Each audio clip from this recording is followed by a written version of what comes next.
Olá pessoal, tudo bem? Sou o professor Leonardo e hoje nós vamos para a nossa segunda aula, nosso segundo vídeo, nossa disciplina de Psicologia Organizacional. Primeira aula, primeiro vídeo, falei com vocês um pouquinho sobre o início da psicologia, sobre como é que a psicologia se torna uma ciência, né, as principais características, e terminei o vídeo falando sobre personalidade, características que possam de alguma forma levar a gente a compreender alguns comportamentos das pessoas com as quais a gente convive no dia a dia, tá certo? E hoje, nesse nosso segundo vídeo, nossa segunda aula, nós vamos falar um pouquinho sobre a saúde mental ou, né, o contrário, alguns transtornos dentro do contexto do trabalho. Né? A saúde mental é uma das áreas de estudo da psicologia, talvez aquela que a gente mais se debruça, né, enquanto profissional da psicologia, e dentro do contexto do trabalho não é diferente, dentro das empresas, dentro das organizações, não é diferente a preocupação com a saúde mental. Então, nós temos toda uma discussão sobre trabalho, saúde mental, qualidade de vida, como é que a gente pode, de alguma forma, pensar em tudo isso. E nós temos um autor no campo da psicologia que nos ajuda muito a pensar sobre essa questão da saúde mental no contexto do trabalho, que é o Christophe Dejour. O Dejour, inclusive, já esteve em Maringá para participar de alguns eventos falando sobre saúde mental no contexto do trabalho. Ele é um dos principais estudiosos e pesquisadores hoje que a gente tem na questão da psicopatologia do trabalho, né, de pensar a organização, de pensar a saúde mental e, de alguma forma, ele traz para a gente várias discussões sobre como é que a gente pode transformar o trabalho em um ambiente que seja favorável à nossa saúde mental, ou o que a gente conhece por trabalho equilibrante. Tá? A gente sabe que o contexto do trabalho é um contexto de muita pressão, é, de, de muita cobrança, né? Então, a gente precisa pensar um pouquinho em como transformar esse ambiente em um ambiente saudável e em como a gente, de alguma forma, precisa pensar em não sofrer tanto com o contexto do trabalho. Tá? Nós temos uma discussão, a própria OMS traz para a gente uma descrição bem específica sobre qualidade de vida. E o que a gente entende por qualidade de vida, de acordo com a Organização Mundial de Saúde, é o desenvolvimento de hábitos saudáveis, enfrentamento de tensões cotidianas, consciência dos impactos dos fatores do ambiente, desenvolvimento permanente do equilíbrio interior e na relação com os outros. E é a partir dessa definição de qualidade de vida que a gente começa a pensar também em qualidade de vida no trabalho, a qualidade de vida que nos é, de alguma forma, posta ou discutida dentro do contexto do trabalho. Um outro ator muito importante que a psicologia organizacional se debruça bastante é o Chiavenato, que tem bastante publicação aí sobre a questão da psicologia organizacional, da administração, né? Ele é um autor que tem bastante livros aí dentro do contexto organizacional. E o próprio Chiavenato nos traz algumas discussões ou alguns pontos do que ele entende por ser essa qualidade de vida no trabalho, né? Alguns fatores que podem de alguma forma colaborar ou não com a nossa qualidade de vida. E aí ele trabalha nesses fatores entre fatores psicossociais e fatores ambientais. E aí tem toda uma discussão sobre como é que nós enxergamos essa questão do nosso trabalho. Alguns desses fatores são a satisfação com o trabalho que a gente executa, o quanto nós estamos satisfeitos com isso, o quanto nós, de alguma forma, estamos felizes com o trabalho que a gente executa, as possibilidades de futuro nessa organização em que a gente trabalha. Será que o lugar onde você trabalha te proporciona possibilidade de crescimento? Te proporciona a possibilidade de ser alguém que vá galgando novos desafios dentro dessa organização? Isso é um ponto muito importante para a gente pensar na qualidade de vida do trabalho. Terceiro ponto, o reconhecimento pelos resultados alcançados. Isso é uma função muito séria e muito importante do gestor. O gestor precisa ter muita noção de elogiar e reconhecer o trabalho dos seus subordinados. Né? O salário recebido, não adianta a gente falar em qualidade de vida no trabalho se a gente não falar também da questão financeira. Isso é um ponto extremamente importante. Os benefícios, além do nosso salário, será que nós temos outros benefícios com esse trabalho? o relacionamento humano dentro da equipe e da organização, né? Ou seja, como é que a gente se relaciona, e aí isso automaticamente vai para o próximo fator, que é o ambiente psicológico e físico desse ambiente de trabalho que a gente está inserido.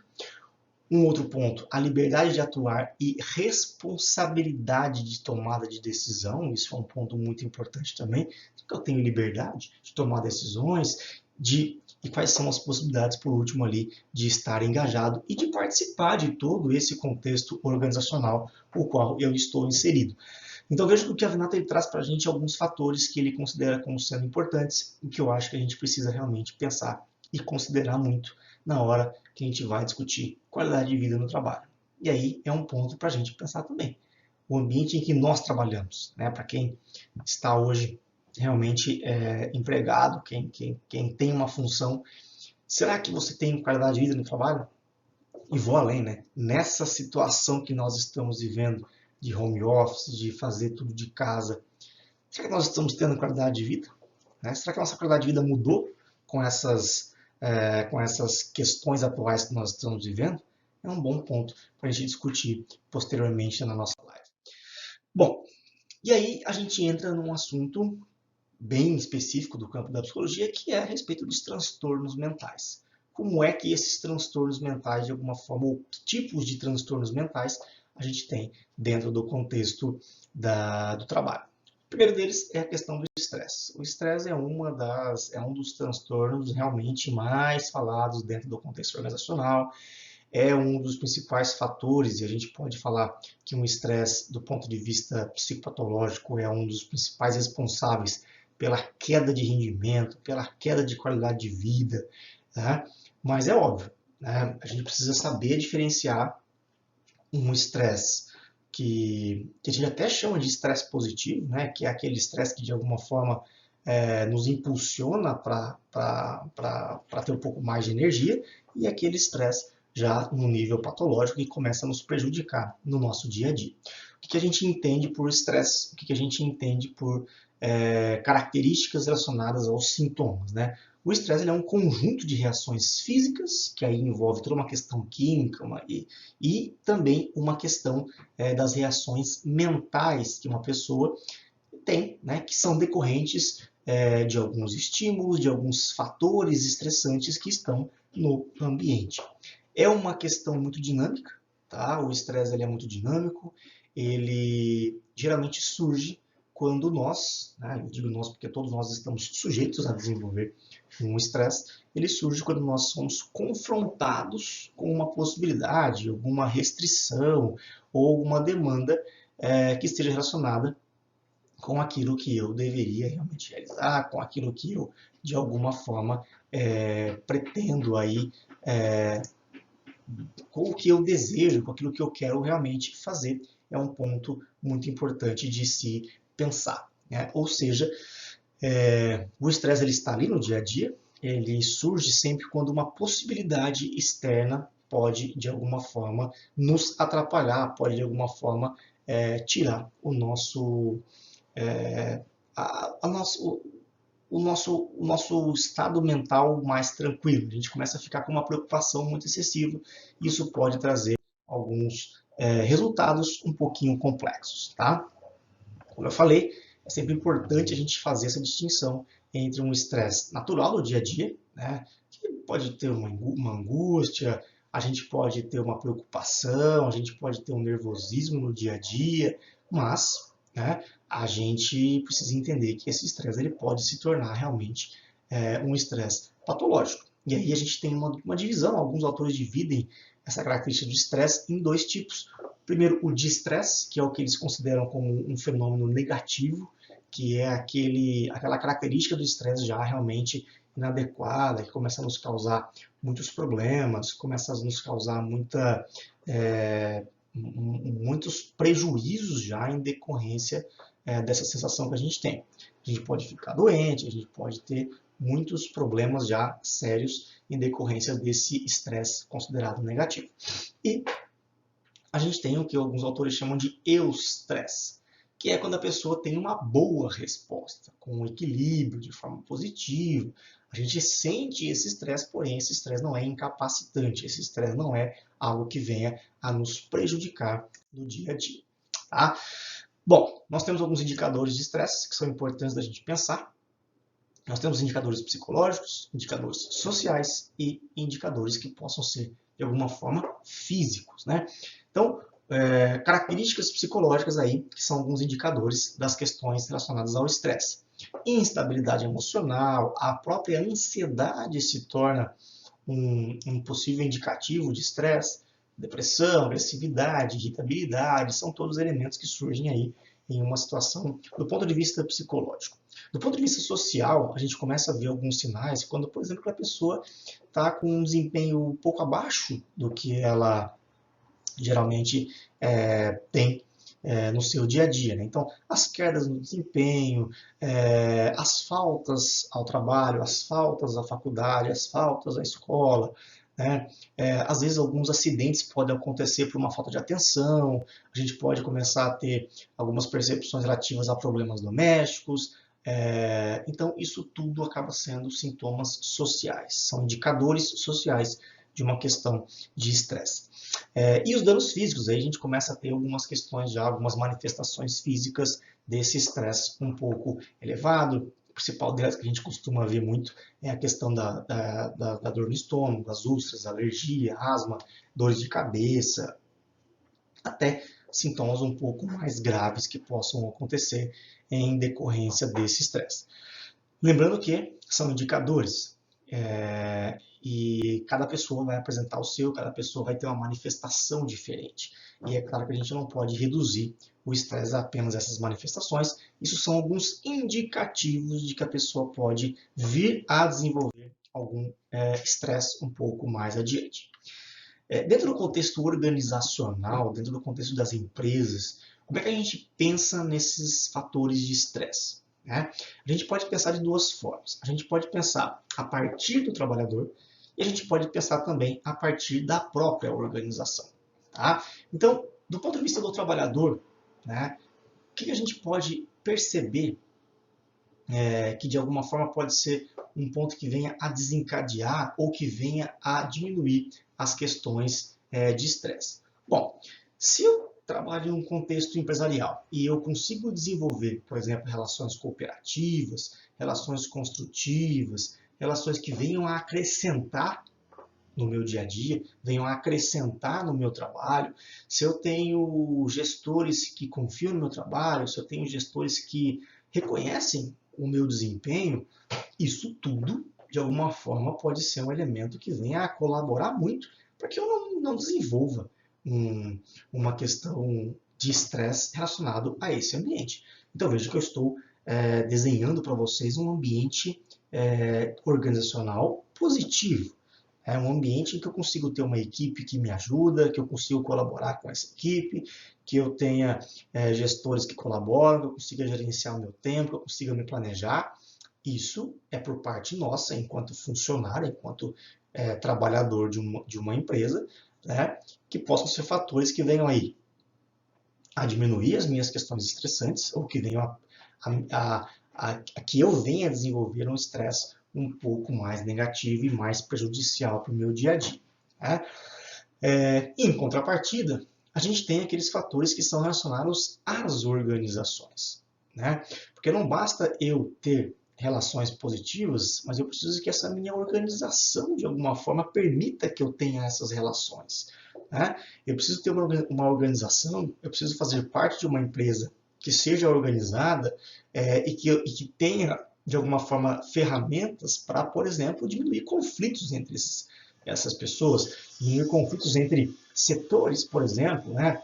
Uma empresa que permita a comunicação, uma empresa que permita um acesso aos gestores, isso é realmente um ponto importante. E a gente discute um ponto que também é sempre levantado, que é a questão da burocracia, né? As empresas muito burocráticas, que a gente precisa desenvolver muita burocracia no dia a dia, tendem a ser aquelas empresas que, infelizmente, acabam prejudicando um pouco a nossa saúde mental, né?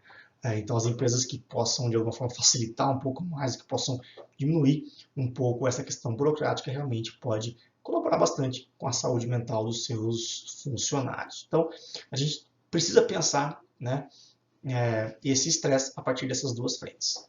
O próprio trabalhador e a questão da empresa. Bom, se a gente discute estresse dentro do contexto do trabalho, a gente discute um estresse, como eu falei, que ele tem uma característica, entre aspas, né, mais positiva, mais voltada para o engajamento de atividades, e nós temos aquele estresse que é negativo, que vem a prejudicar muito o nosso dia a dia, que vem, de alguma forma, a nos trazer grandes prejuízos.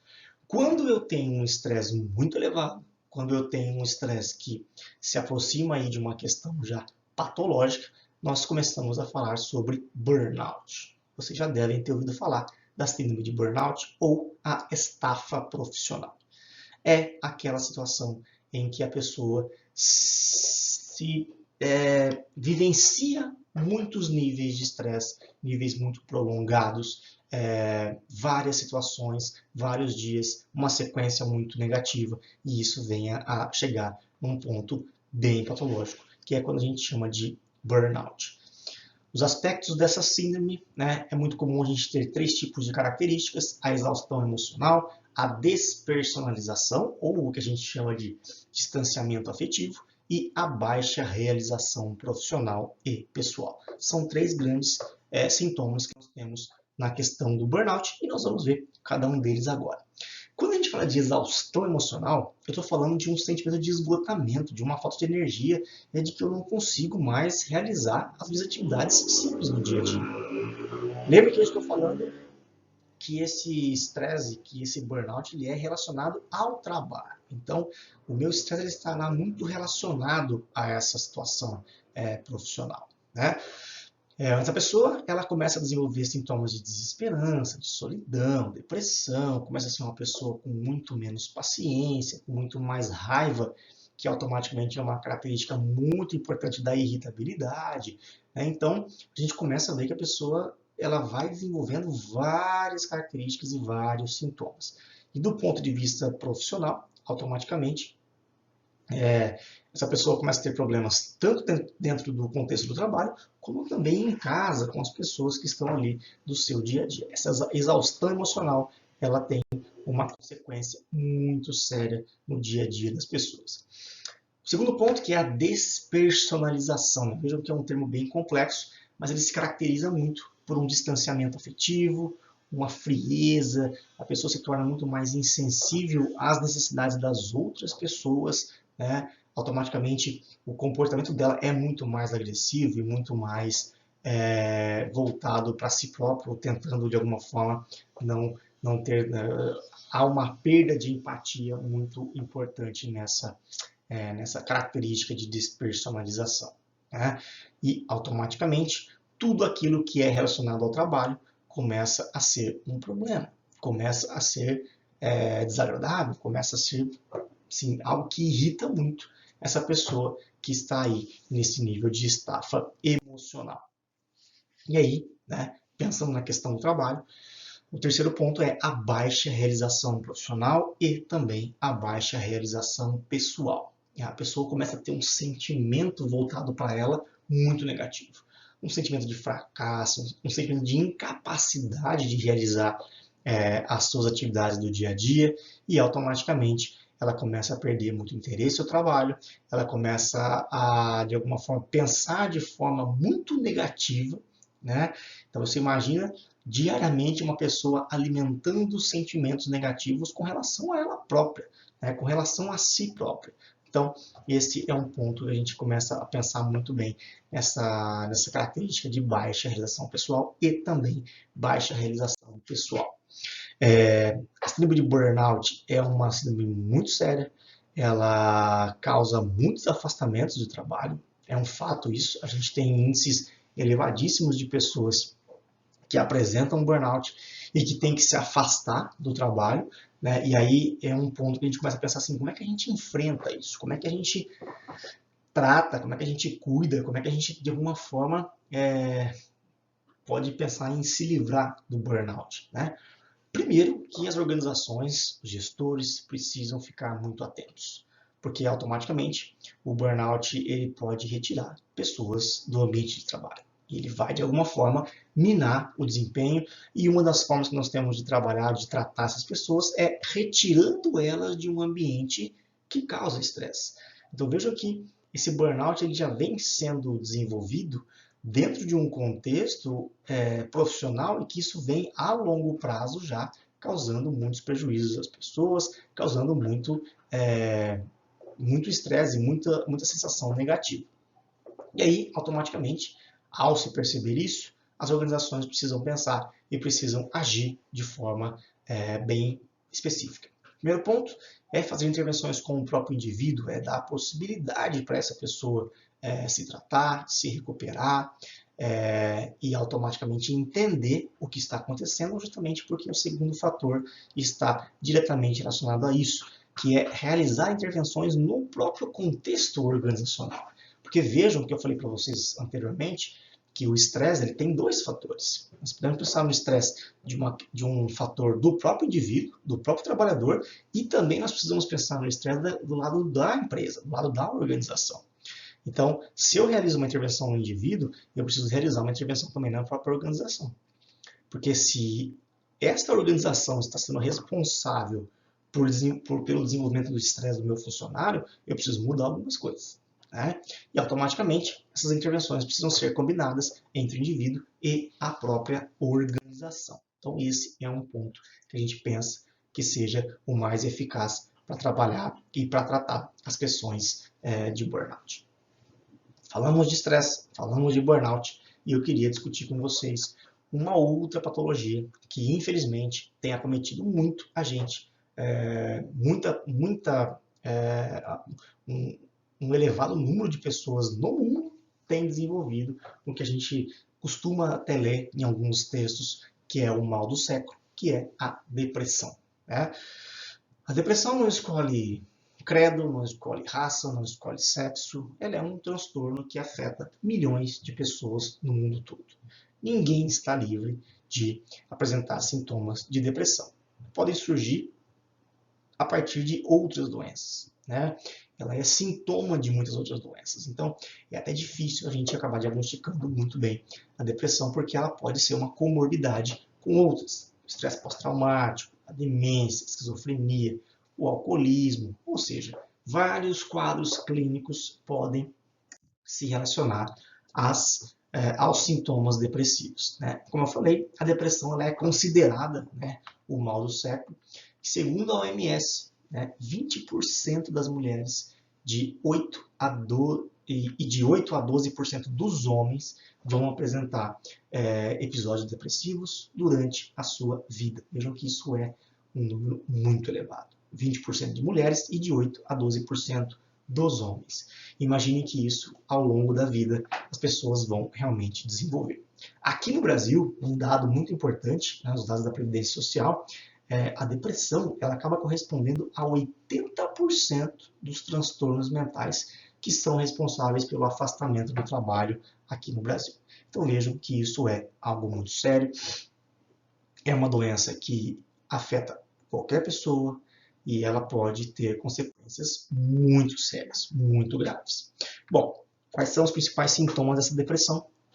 Primeiro, precisamos pensar nos sintomas psíquicos, nos sintomas mentais, né, os sintomas psicológicos, que é aquele sintoma de tristeza, de autodesvalorização, as pessoas têm muito sentimento de culpa, ficam um pouco apáticas, não conseguem fazer muitas atividades do dia a dia, podem ficar um pouco mais irritadas, começam a não ter mais prazer em realizar atividades que elas faziam antes e que para elas eram atividades que elas gostavam de fazer.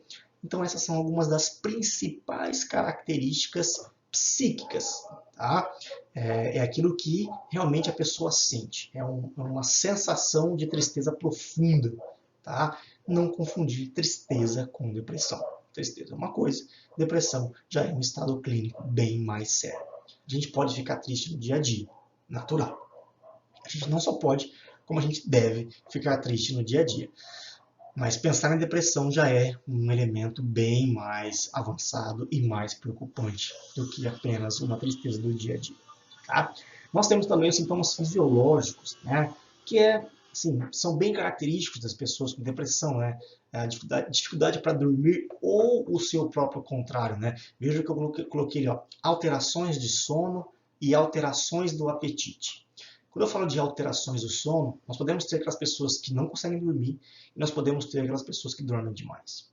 Quando eu falo em alterações do apetite, eu posso ter aquelas pessoas que comem muito, que têm muita vontade de comer, e aquelas pessoas que já não comem tanto assim, que perdem o apetite. Então, são características que a gente pode ter, não há um padrão, depende muito da pessoa, como eu falei, ou dorme demais, dorme de menos, come demais, come de menos, automaticamente algumas vão ganhar peso, outras vão perder peso. E esse é um ponto muito importante para a gente pensar. Uma outra característica que tem sido muito estudada também e muito considerada sobre as questões dos sintomas fisiológicos é a diminuição do interesse sexual por conta dos sintomas depressivos. E aí a gente tem as evidências comportamentais, que são bem comuns a gente observar. As pessoas com depressão são pessoas que começam a diminuir muito as suas atividades sociais, há um retraimento social, podem acontecer em casos mais graves, pessoas desenvolverem aí as ideações suicidas. Então, o mais característico que a gente tem na depressão é o isolamento social, são aquelas pessoas que tendem a diminuir muito as suas atividades sociais por conta da depressão. Tá? Bom, comecei a nossa aula falando sobre as questões de qualidade de vida, o que a gente entende por qualidade de vida.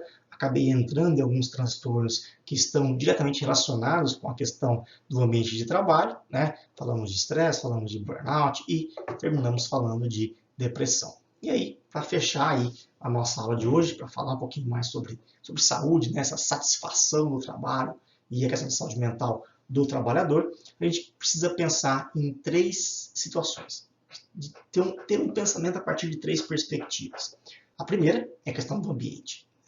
Ou seja, a gente precisa entender as características do trabalho, a gente precisa entender o quanto o ambiente que nós estamos inseridos pode ser um ambiente que forneça maior qualidade de vida, um ambiente que seja possível desse trabalhador ter satisfação no seu trabalho e ter também saúde mental. A segunda perspectiva é a questão da própria personalidade. Falei disso lá na nossa primeira aula, no nosso primeiro vídeo. Ou seja, será que a função que eu exerço ela é uma função em que as minhas características de personalidade são adequadas, estão adequadas, elas dão liga? Isso é importante de se pensar. Por que algumas pessoas são mais satisfeitas do que outras executando as mesmas funções? A personalidade pode ser um fator importante para se pensar em relação a isso. E o terceiro ponto, a interação entre pessoa e trabalho, lógico, é a combinação dos dois. É a combinação de um ambiente favorável ao desenvolvimento da saúde mental e de qualidade de vida dessas pessoas e também aquilo que as pessoas se sentem ou como as pessoas se sentem mais satisfeitas e voltadas aí para a questão do trabalho. Tá certo? Então, para fechar, era isso que eu queria falar com vocês um pouquinho hoje, explicar um pouquinho sobre a qualidade de vida, falar como é que a gente da psicologia olha para isso, a importância de se ter um ambiente o mais adequado possível para o desenvolvimento da qualidade de vida, para o desenvolvimento da saúde mental. E a saúde mental no trabalho é um tema que a gente discute bastante e que a gente precisa discutir cada vez mais dentro do contexto organizacional. Tá certo? Muito obrigado por mais essa aula, por mais esse vídeo, certo? Essa é a nossa segunda aula, nosso segundo vídeo. E eu aguardo vocês na próxima semana para discutirmos mais um tema sobre psicologia organizacional. Até mais, um abraço.